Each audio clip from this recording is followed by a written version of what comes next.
John likes tech and lives in Indiana, you know. Kevin likes the Dodgers and talks on the radio. John plays games on Xbox and on his Nintendo, while Kevin runs around LA with his mustachio. It's the Lack of Genius podcast, in your ear holes at last. They don't know they're Mars from Venus, that's why it's the Lack of Genius podcast. I'm double caffeinated. John has not been caffeinated for 7 hours. Am I right on that? Yeah, but I mean, it was a kickstart that I had, so. Oh, it's like some crazy caffeine going through your blood. Yeah. So basically, that won't be worn off until 7 a.m. tomorrow morning, is what you're saying. No, it'll probably be worn off before then. Well, this is the Lack of Genius podcast. If that's what you came for, that's what you found. My name's Kevin, and that's John there. John, you know what I thought is, well, part of it is because we had a great guest last week, Alyssa Rocca, opera singer, and got a couple new ears. And I realized every now and then it's probably good for us to just do like a quick recap of who we are, what the show is. Like, and I was thinking, John, when people ask you, what is your podcast about? What do you tell them? Everything. It's about everything. Yeah, plain and simple. I mean, we've got different topics each week, that we just quiz each other over. So, it's kind of a podcast about everything. I guess it's kind of the opposite of Seinfeld, where it was a show about nothing. This is a podcast about everything. I do think that's one of the strengths of our podcast, if I can, is that we never get stuck on one sort of topic. We kind of run the gamut. So obviously might be times where people aren't interested in the topic and they maybe won't listen, but hopefully they like us enough that they do. Yeah. I like to give a little more specific than that, where I say each week my partner John chooses a topic and I choose a topic, and we quiz each other on it in order to prove the lack of genius of the other on that topic, which I will admit is a little bit of a mouthful. But when you say it, it's like, oh, that's why it's called Lack of Genius. Yeah. So in case you were wondering, that's why it is. And our topic this week, John, you want to take this one? Favorite concerts that we've been to. Yep. So this is actually a little bit different than what we normally do. Normally we kind of have just one topic. Like, for example, last week it was opera and all questions were about opera. This is where we have chosen actual concerts that we've gone to, and each question is going to be about the band or artist who was at that concert. So I believe we're going to learn at least one fact about 10 different bands today is basically what's going to happen. Potentially, maybe 5 questions from John, 5 questions for me, and a different artist. Mm-hmm. Do you know, John, by the way, I don't mean to throw a curveball at you, but do you know what the last live show you've been to is? I do. What is it? Was it recently? I'm not telling you. Oh, okay. You can't tell me. But okay, here's a thing that I realized, John, and you and I think, have been to a concert together, right? Do you have this memory? Can you give me the venue? The Firehouse, I think it was called, in North Manchester, Indiana. Then probably yes. Yeah, because I would go to the Firehouse occasionally. Well, so the reason for the listener that this is kind of bizarre is that John and I live in completely different parts of the country, Indiana and LA, and we only really spent about 3 months of our lives together in North Manchester, Indiana for a semester of college. It was the band Dressy Bessie at the Firehouse. Does that ring any bells to you? Vaguely, but that was 17 years ago. I know. I remember it clearly, because my time in Manchester was short, so things are more significant to me. And I also got a really cool poster, that's the B of this, with Dressy Bessie, like some artwork on it. And Dressy Bessie was a band I had heard of prior to them coming to North Manchester. They had a big hit that got big from the movie But I'm a Cheerleader. I don't know if you've seen that. If you haven't, you should. But it was a big deal to me that they were coming to the middle of nowhere in Indiana. Yeah. Because you're so tall, John, I have this memory of this tall bearded man being there with us. So I probably was. Well, let's just say we were. Let's just say we have been to a concert together. And you know what? Maybe that'll be a tidy up for next week, but let's start our tidy up for this week. Tidy up before we go any further with the show. Tidy up before we go. Fix our mistakes tonight. I wanna get it right.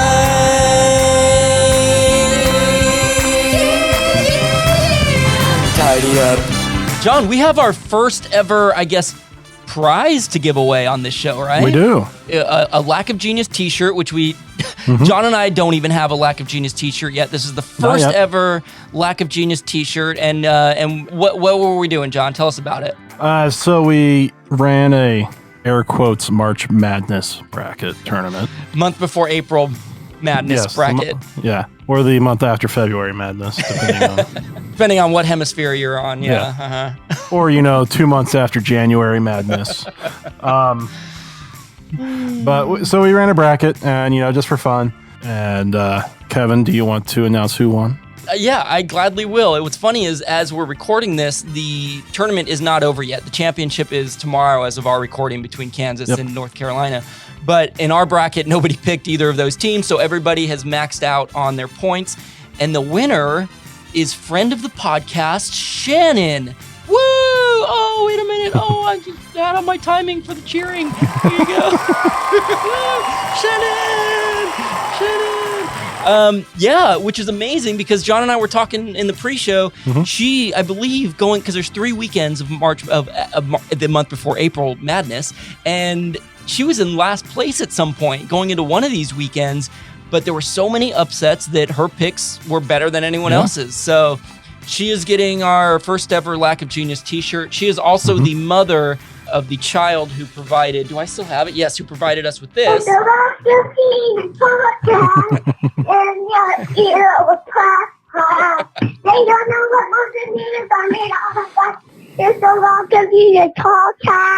is our theme song, sung by our littlest logger, Felix. So I don't know, maybe she's going to want a shirt for him instead of for her. Or you know what, Shannon? Do as you please. Get a shirt for yourself. You're allowed to be selfish if you'd like. And congratulations on winning our bracket. I also put out a little question this week. Well, the two of us did on the various platforms that we have for social media. Make sure you're following us. We asked, what is the best concert you ever been to? Because we're talking about our favorite concert. So I thought I'd see what yours were. We got a lot of responses. Your sister, by the way, did you see that she responded, Dr. Documentary, with Gaelic Storm, who I've never heard of? I'm guessing you know Gaelic Storm.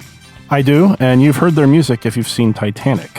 Oh, I have seen Titanic. So they're the ones who are singing or playing the instruments as the ship's going down? Well, no, they're the band in Third Class. Yes, got it. That's them. The Irish band. They were, and the dancing in Titanic. Oh my gosh. Okay, yeah. So your sister was saying that they always put on a good show. We got Court Colbert checking in on Instagram saying MXPX. Incubus, Jack Johnson are always great. He couldn't decide between those 3. I have seen Incubus. They're one of my favorite bands, and I love their fantastic live, and they're not in this quiz. Our buddy Grayson said that Bon Jovi literally goes around jumping from rising platform to rising platform, which sort of sounds like Mario, jumping from like thing to thing.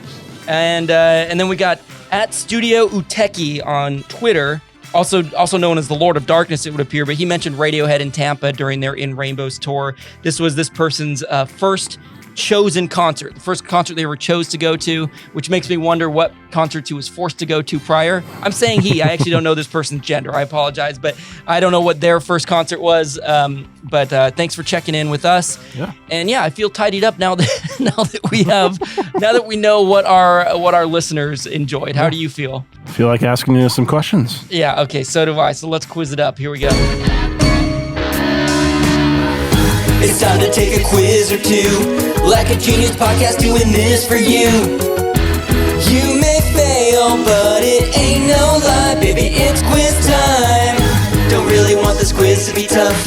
I just want to pass one cause I failed enough. It might sound crazy, but it ain't no lie, baby, it's quiz time. Who goes first this week, John? We'll let you determine that. Either you remember or you just choose. We try to alternate every week. Right, but with Alyssa last week, I believe it is you. Okay, let's just say it is, and I'm going to ask the first question. So these are our favorite concerts, and what I did is I chose, well, you'll see later why. I chose my 4 favorite concerts ever, and we'll get more into that, but basically I will go in reverse order. So in theory, this first one I'm going to give you is my 4th favorite concert ever, and I thought this was appropriate considering recent sad news, not to start on a sad note, but Foo Fighters is what I am going to consider my 4th favorite concert ever. And before I get into this, we know Taylor Hawkins, their drummer, passed away, which was so sad, is so sad. And, we obviously send our love to the Foo Fighters family, to Taylor Hawkins' family. Just a guy who radiated positivity and joy and creativity and fun and humor. And when people like that are taken from this world, it's just, it really hits hard. And it clearly did if you saw anything on social media, which I know a lot of us did. I saw them in 2011 at Weenie Roast, which is local LA station K-Rock's big summer show.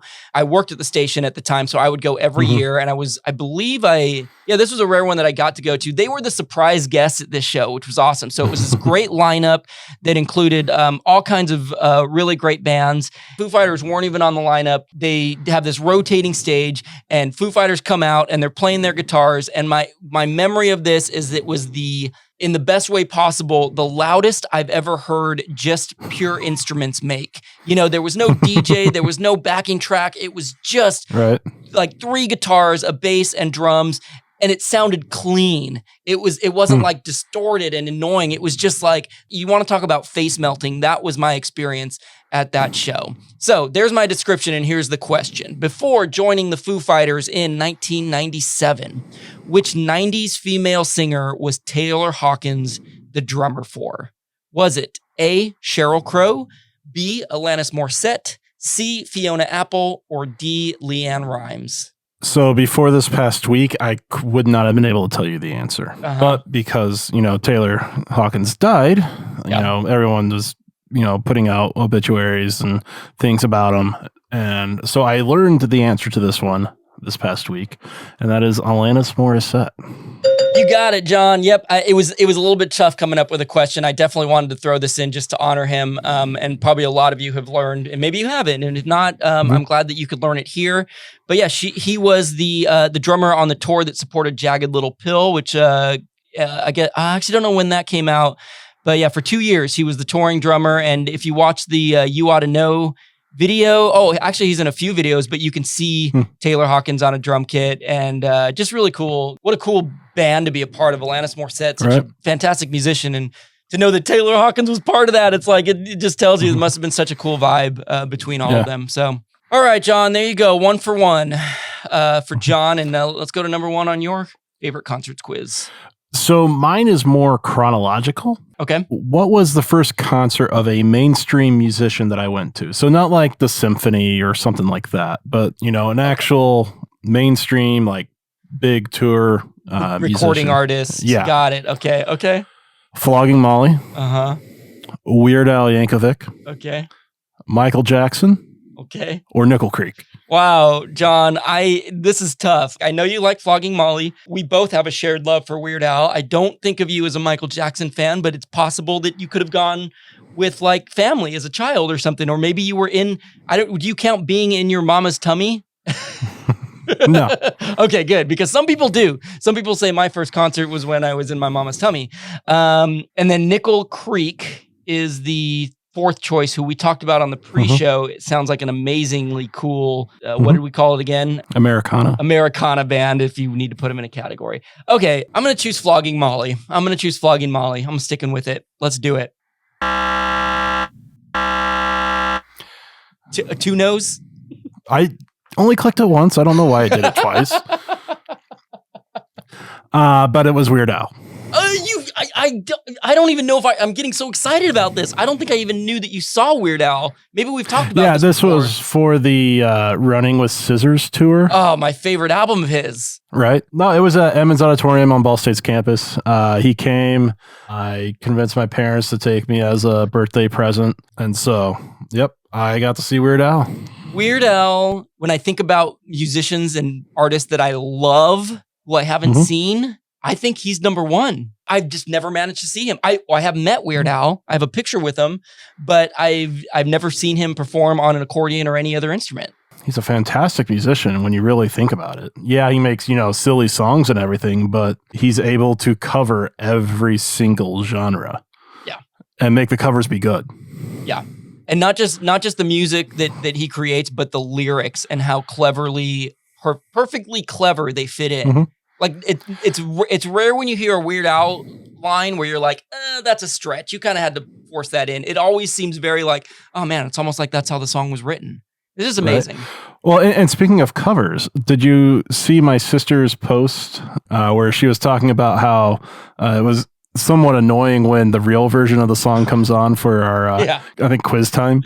Yeah, that was really nice of her. She said, these are her words, so I'm not patting my own back, but she said, Lack of Genius has a good jingle. When hearing the original version, you're like, this is not the way it goes. She heard Bye Bye Bye, which obviously we parody in It's Quiz Time. And in fact, John, that's such a good point, because one of the first songs I ever wrote was a parody of a Papa Roach song, Last Resort, because I loved parodies. And so here I am writing It's Quiz Time and Tidy Up as parodies. Weird Al has been extremely influential in my music writing career. So I'm glad you brought him up. All right. Well, I'm 0 for 1. You're 1 for 1. And we'll get into number 2 on my favorite concerts. Ben Folds. If you're not familiar with Ben Folds, he's a pianist. He was in a band called Ben Folds 5 that had a big hit called Brick in the late 90s, and he's one of my favorite artists of all time. I saw him at the Palace in LA, and it was like my second or third concert ever, and he blew me out of the water. And I'm such a big fan of this guy, Ben Folds. Here's your question, John. Which of the following musical artists directed Ben Folds' video for Rockin' the Suburbs? Was it A, Marilyn Manson, B, Beck, C, Garth Brooks, or D, Weird Al Yankovic? Because he's going to be an answer in all of our questions.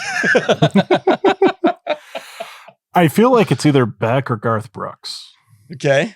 Like, I don't think Marilyn Manson's really, I think he's done his own stuff, but I also haven't watched a lot of music videos in a long time. Mm-hmm. So who knows? But Beck definitely seems... Yeah, I'm just going to go with Beck. Gonna lock in Beck? Yeah.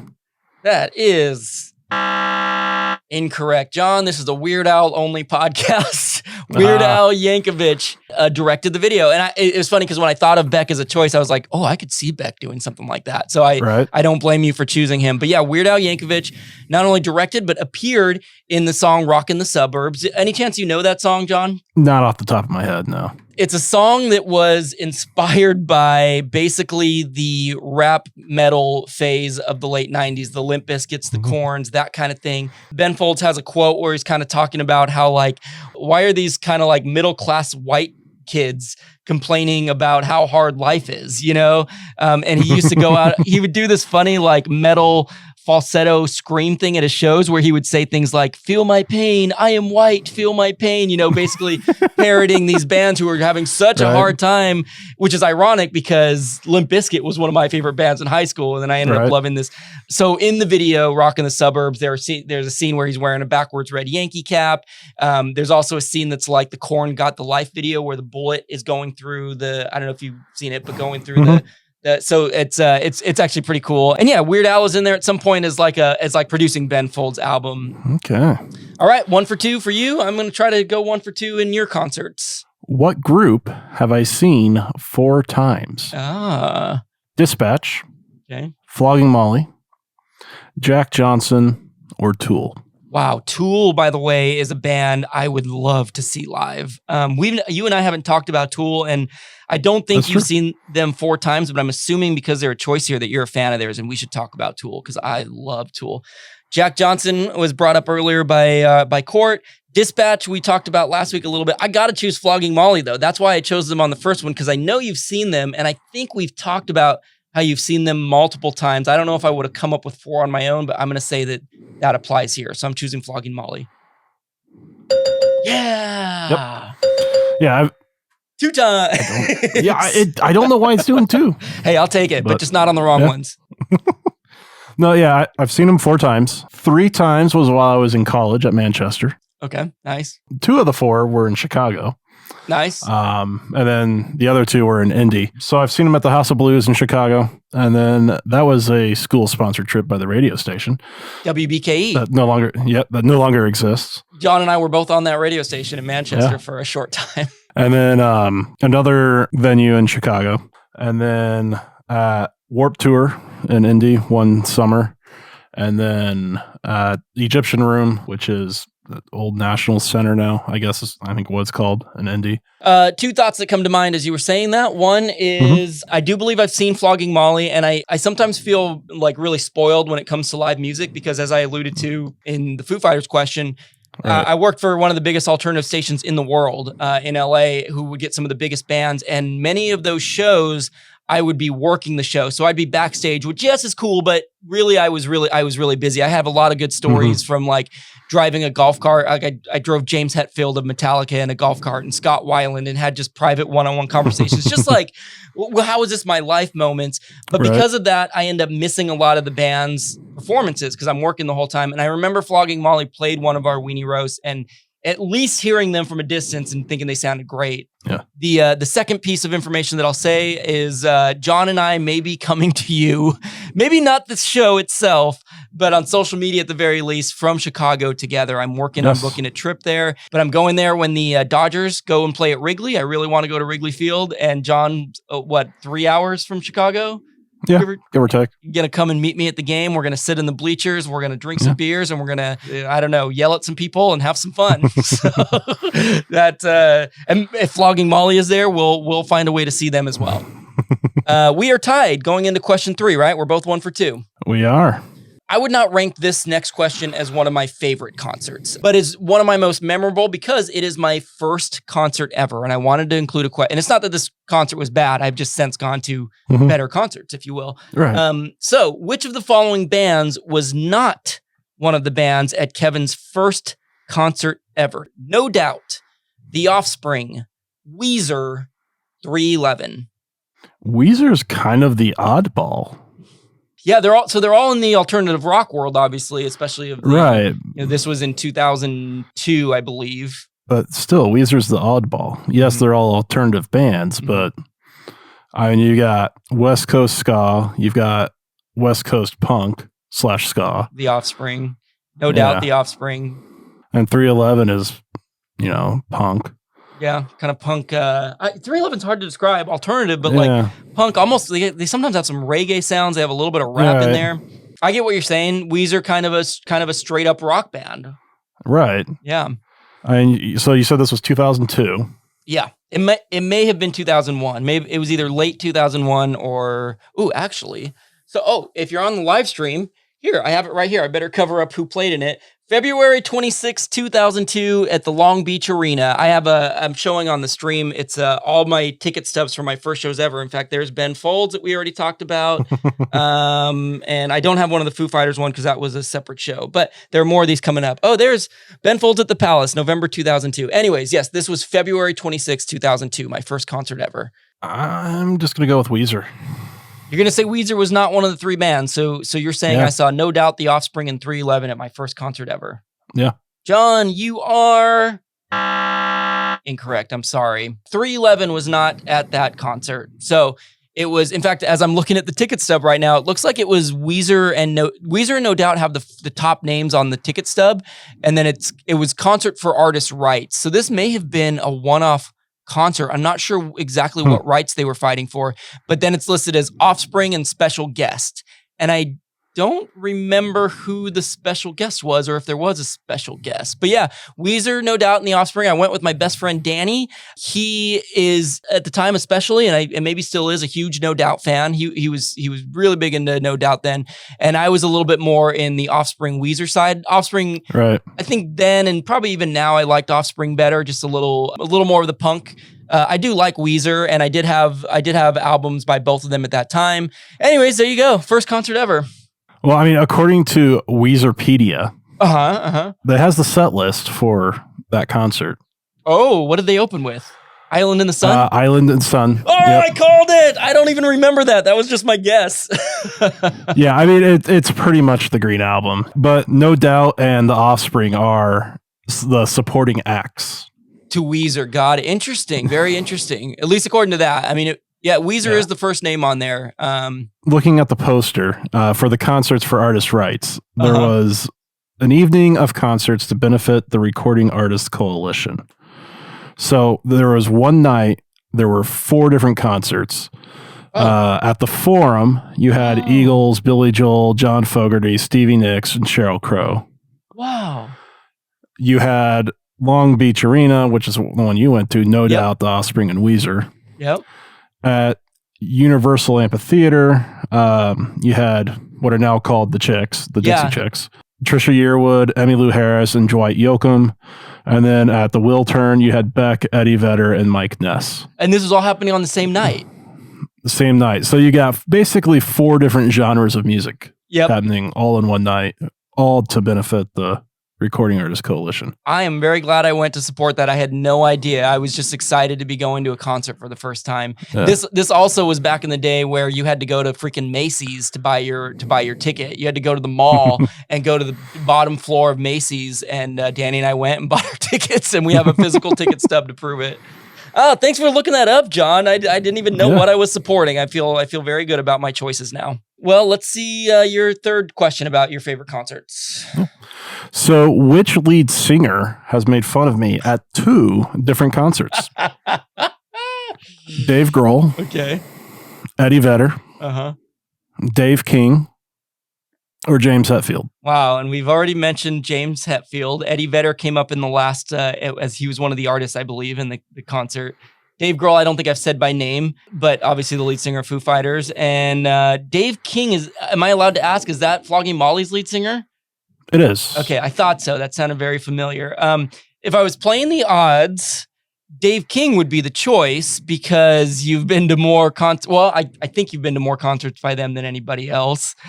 I love the idea of making fun of you. I'm sure it was with love, but because you're 6'7" and have a beard and just like, I'm sure you stand out amongst the crowd. I'm going to choose Dave King. I'm going to say that because you've been to at least 4, or you've been to 4 Flogging Molly shows, that the odds are in my favor. So I'm choosing Dave King. All right. Yep, it was Dave King. Being my height and size and willing to not be able to hear anything after a concert for a little bit, I am able to easily work my way up to the front of the group. And so, or near the front anyways. I'm just laughing because I'm picturing you almost like Sasquatch, just like barreling kids out of the way and making your way. I know you're not doing that. You could. Just kind of gentle, just working my way up. I'm picturing you with like a giant club dragging behind you, like, move. I actually, at one concert, like they had signed a drum head and threw it out. Cool. And I had my fingertip, like if I was like one person over, I would have had it just because of my height. But no, that's right. 2 different concerts, like a year or 2 apart, and just happened that he singled me out and made a comment. And you don't remember specifically what it was? You just knew that you just remember he said something about your height. One was about, not necessarily my height, but I think the second time it was I needed to shave because I had a much bigger beard then. Oh, I would think he'd be pro giant beard. Right. That's funny. Well, now I'm really hoping that Flogging Molly is playing in Chicago when we're there, because I'm going to get on your shoulders and we're going to get some attention. I don't know how we're going to record, how or when we're going to do our podcast that weekend, but we'll figure it out. We'll figure it out. Okay, let's check out number 4, which maybe I have a feeling this is probably a band you were expecting to see on my quiz. This is what I have listed as my second favorite concert of all time. And it's the Aquabats. If you don't know the Aquabats, they're a ska band formed here in Southern California, and they are a little more dancey electro now. They are still creating music. They also have gotten into creating children's music. And when I mentioned Weird Al being such a huge influence on my own musical writing style, the only other artist that's probably that is definitely higher on the list than Weird Al is the Aquabats. Their songwriting style is funny, hilarious, creative, kind of creating these different worlds and characters. And their live shows are just incredible. And I don't know how many times I've seen them. I should look on my ticket stub here. There's at least like 4 on here. But the first time I ever saw them, it was my second concert ever, I believe. At the El Rey, July 31st, 2002. And this is what this question has to do with.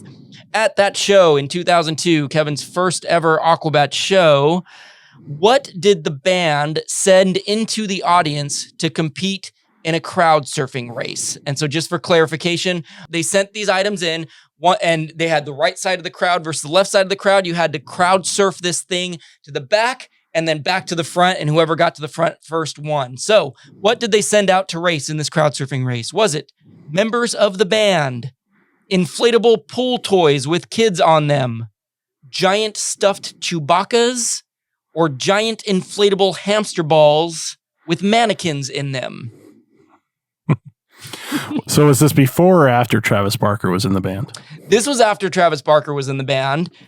Travis Barker he wasn't an original member, but he was on their biggest album, Fury of the Aquabats.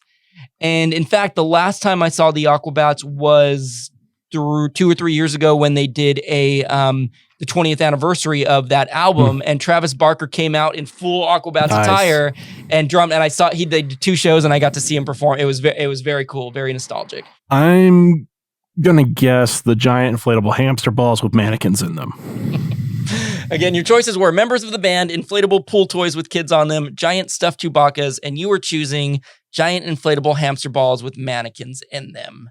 John, that is incorrect, but very close. Inflatable pool toys with kids on them. So they at one point during the show, I forget how they worded it. I think they said, we need the littlest aqua cadets in the audience. We need the littlest Aquabats in the audience. And, especially nowadays, because the Aquabats literally have a kid's show.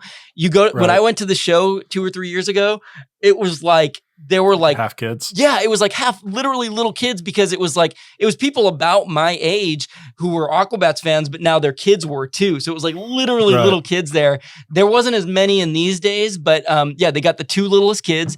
I know it was an inflatable alligator, and I think the other one might have been a flamingo. I don't think they were the same ones. They put the kid on them and they send him back, and then they send him up to the front. And it's just, I don't think they could do that today. I don't think they would probably not do that today, but in 2002, especially before everything went on the internet, because now if a kid falls off and breaks his neck, that's going everywhere and going viral.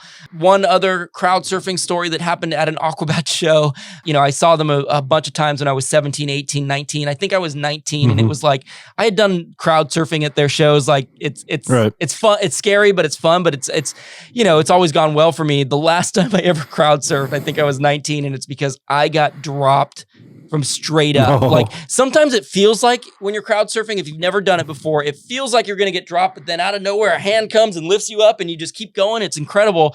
And so I was just convinced that I was going to get caught, but I did not get caught. Nope. I landed right on my, basically my tailbone. And I had I'm sure I had some kind of nerve damage because I was limping for weeks. But no regrets. I did not crowd surf again after that, but I went to many an Aquabat show and still had a blast after that. Good. All right, John. Sorry to say you're 1 for 4, man. I'm 2 for 3. 2 for 3. 2 for 3. So let's see how I do on number 4 here. So what was the first band that my wife and I saw together? Okay. Blue Man Group, Straight No Chaser, Dispatch, or the Avett Brothers? Okay, I love that Blue Man Group is a choice. I don't know Straight No Chaser, which almost makes me want to choose them. Dispatch is kind of how do you describe them? A reggae sort of acoustic-y folk band? I'd say more like rock jam band. Okay. With a little bit of reggae feel. Avett Brothers, I don't know if you know this, John, one of my favorite bands. If you don't know the Avett Brothers, folk band, kind of Americana, but more folky, just a fantastic modern day folk band that I highly recommend. Is that the first band that you and your wife saw together, though? Wow. I think because I don't know them, I'm going to go out on a limb and say it's Straight No Chaser. I'm going to choose that. Oh, what is it? So while Em and I have seen Straight No Chaser and Blue Man Group, it is the Avett Brothers. It is the Avett Brothers. Oh my gosh, we got to talk about the Avett Brothers then. Yeah, it was 2018 when they were touring with Government Mule. It was actually a pretty cool concert. The Avett Brothers played, and then half the audience left because they were only there for the Avett Brothers when Government Mule was the next headliner. Act. And so I don't know if I would say they were co-headliners. Okay. We ended up leaving a little bit early just because it was getting pretty chilly, and it was an outdoor at Deer Creek or Klipsch Music Center now, I think that's what it's called. Is that's in Indy? Did you say this already? Yeah, it's just out. Yeah, it's a suburb of Indy. Okay. It's our big outdoor music venue. Got it. All right. Well, in terms of this quiz, that puts me at 2 for 4. You were 1 for 4 going into the last question here. So you got to get this right to at least get a tie. I feel like this might be a surprising choice for my favorite concert of all time. Maybe not surprising that I like this band, but Rage Against the Machine, the best live band I've ever seen. You want to talk about 3 dudes with instruments and 1 vocalist. just making not only an incredible amount of noise, but an incredible amount of like good sounding, clear, well-performed noise. I saw them let me make sure. Yeah, I saw them in 2011 as part of what was called LA Rising, which was a festival that Rage Against the Machine put on. It included the bands Muse and Rise Against and Lauryn Hill. By the way, Muse did not get a question in here, but the second like best live band I've ever seen in terms of performance, Muse. Again, 3 dudes just making an incredible amount of sound that sounds so good. I'll get more into Rage Against the Machine in that specific show, but this is a true or false question, so you got a 50-50 shot. True or false? Rage Against the Machine has consisted of the same 4 members and only these same 4 members for the entirety of its existence. True or false? I'm a huge fan of Rage as well. Mm-hmm. And I know I've watched videos on them and stuff, and I want to say it's true, but I know like they broke up for a while, but then they came back together. And you also had, Prophets of Rage. Mm-hmm. But that's not Rage Against the Machine. Yeah, no, it's not. I'm just going to go with true. Saying it's true. Same 4 members of Rage Against the Machine for their entirety. John, That is correct. I wanted to include this question because I realized how rare that is for a band that formed in the late 90s, early 90s, maybe late 80s. I'm not exactly sure. Tom Morello on guitars, Tim Comerford on bass, Brad Wilk on drums, Zach De La Roca as the vocalist. And yeah, they've broken up. They've gone on hiatuses. The 3 musicians of the band, Tom Morello, Tim Comerford, and Brad Wilk, got together with Chris Cornell of Soundgarden and formed Audioslave. And Zach De La Roca, I want to say that better, has had several side projects. One Day Is a Lion is coming to mind. He's done work with Run the Jewels. And in fact, the band Rage Against the Machine is going on tour with Run the Jewels this year. I highly recommend seeing them because I don't know how much longer they're going to continue to put music out. They're very, what's the word? Juxtapositional band. I can't think of the right word I want to use because they are very anti-commercialism and kind of anti the man and fighting the system, yet they're a mainstream rock band playing large venues. And so, some people have issues with that. To me, I just think if their message can reach more people, then so be it. But I do know that some of their hiatus was as a result of those complications. Mm-hmm. But yeah, 2011, only show they played was at the Coliseum for LA Rising. And the 2 best moments of that show, if you know their music, if you know the song Guerrilla Radio, there's a huge guitar solo part that comes up and then it gets completely silent. And Zach De La Roca says, "It has to start somewhere. It has to start sometime. What better place than here? What better time than now?" And then the guitars just explode. And at the concert, 100,000 people in the Coliseum just silent and whispering together, "It has to start somewhere." And you're just getting hyped. And then it breaks into, "Oh, hell, can't stop us now." And the entire place was chanting that. And it was just an energy that I've never felt at any other concert. And then on top of that, I think that was my favorite moment of the concert. But then Killing in the Name Of literally ends with them saying, "F you, I won't do what you tell me," over and over again. The entire Coliseum was chanting, "F you, I won't do what you tell me." And they obviously weren't saying F, and I was not saying F either. I will be completely honest about that. And it just felt like we were all having this chance to get it. It's funny how I mentioned, middle-class white American, I'm this white dude saying, "Yeah, F you, I won't do what you tell me," but it did feel good. I think no matter what part of walk of life you come from, there's something that we all have this cathartic sort of fire. Yeah, it was so cathartic. And that's how the concert ended. And the lights turned on and all of us are looking at each other, just sweaty and like, "Oh my God, what just happened?" So you can hear this was 11 years ago and I'm still just so moved by that, by those moments in that concert. So no, I would love to go see Rage. Yeah. There's a thing called money. Yeah. So if you would like to be a patron of this podcast, you can join us at patreon.com/lackofgenius. You're allowed to make a donation that literally says this only goes to John seeing Rage Against the Machine because you want him to have that experience. You're allowed to do that. We're not stopping you. All right, John. Wow, I'm so glad we talked about Rage Against the Machine. Yeah. Maybe they'll be playing in Chicago too when I'm there with you. And all right, so you ended up 2 for 5. I am 2 for 4. 4 going into number 5. Let's see if I win or if we tie. So this is I have not been to concert yet. Okay. But I will be going to concert. Okay. What is the next concert that I have purchased tickets for? Okay. Nathaniel Rateliff and the Night Sweats. So good. Fish. Okay, with a PH. Dispatch. Dispatch has come up a few times. Or Willie Nelson. Wow, Willie Nelson, man. I'm not going to choose Willie Nelson, but if it is, bravo. I feel like I have a vague recollection of you mentioning one of these bands, and I don't know if you were saying it in the context of I'm going to be seeing them, but that makes me want to choose Fish with a PH because I think you mentioned them about something. I'm going to choose Fish. Let's see what happens. I'm locking in Fish. Ah, dang it. We tied. It is Dispatch. It is Dispatch. Okay, because I remember you mentioning them, which obviously they came up in a few questions also earlier. All right, where are you going to see Dispatch at?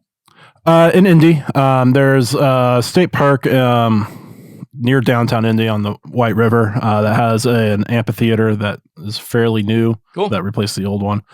It's going to be Dispatch, OAR, and G-Love and Special Sauce. That's right. You mentioned this. I should have remembered. OAR is a great band also. G-Love as well. Yes. These are great bands. Great artists. I've been wanting to go see Dispatch for quite a while now. And it's not the original band, which is okay. I think Pete Francis left, but I have seen him live in Muncie when he was by himself. So this will allow me to see it. I have seen all of them in live at some point. Well, great job. We ended up tying. Fun to talk about music, John. Feels like, yes, we did an opera episode last week, which is music, but we hadn't done a music band, touring bands episode in a while. So it feels good to do that. And we'll catch y'all next week. Sounds good. See ya. It's the Lack of Genius podcast in your ear holes at last. They don't know they're Mars from Venus. That's why it's the Lack of Genius podcast. The giant inflatable hamster balls with mannequins in them.